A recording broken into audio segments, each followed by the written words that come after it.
நான் தான் குடியாத்துக்குமார். ஒரு நிமிஷம் இந்த வீடியோவை தள்ளி விட்டுறாதீங்க, ரொம்ப ரொம்ப முக்கியமான பதிவு.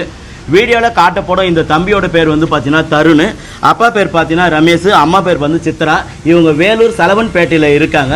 இந்த தம்பி வந்து பார்த்தீங்கன்னா கடந்த ஒரு மாதத்துக்கு முன்னாடி வீட்டை விட்டு வெளியே போனவர், அதுக்கப்புறம் வீடவே திரும்பலை. வேலூர் காவல் நிலையத்தில் வந்து புகார் பண்ணியிருக்காங்க. அவங்களும் வந்து எஃப்ஐஆர் ஃபைட் பண்ணி தேடிட்டு இருக்காங்க. ஸோ சோசியல் மீடியாவில் நம்மளும் கொஞ்சம் இந்த வீடியோவை ஷேர் பண்ணி அந்த தம்பியை வந்து இவங்க பெற்றோர்கிட்ட ஒப்படைக்கணும்.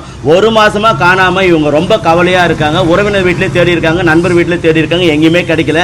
நீங்கள் ஷேர் பண்ணுறது மூலிமா அந்த தம்பியை, காணாமல் போன தம்பியை கண்டுபிடிச்சி பெற்றோர்கிட்ட ஒப்படைக்கணும். உங்கள் காலில் விழுந்து கேட்குறேன், ப்ளீஸ் இந்த வீடியோவை கொஞ்சம் ஷேர் பண்ணி கொஞ்சம் ஹெல்ப் பண்ணுங்கள். எங்கே பார்த்தாலும் என் பையனை கொஞ்சம் ஷேர் பண்ணுங்கள், இந்த நம்பருக்கு சொல்லுங்கள். ஒரு மாதம் இல்லாத கவலையாக இருக்குது, கொஞ்சம் ஹெல்ப் பண்ணுங்கள். ஸோ உங்கள் வீட்டு பிள்ளையாக நினச்சி இந்த வீடியோவை நிறைய பேருக்கு ஷேர் பண்ணுங்கள். அவங்க கிடைச்சிட்டாங்கன்னா இதே இடத்துல கொண்டு வந்து உங்ககிட்ட ஒப்படைக்கிறேன். ஸோ இந்த வீடியோவை மறக்காமல் எல்லா குரூப்புக்கும் ஷேர் பண்ணுங்கள். எப்பயும் போல வந்துட்டு உங்களை நம்பி இல்லை, கண்டிப்பாக வந்து நம்மளுடைய மக்கள் வந்து நிச்சயம் உதவி பண்ணுவாங்க. நிறைய பேருக்கு ஷேர் பண்ணி கிட்டத்தட்ட ஒரு நாளில் உங்கள் பையன் உங்கள் வீட்டுக்கு வந்து சேருவான். ஸோ கவலைப்படாமல் நீங்கள் போவாங்க. நிச்சயம் நீங்கள் ஷேர் பண்ணுங்கள்.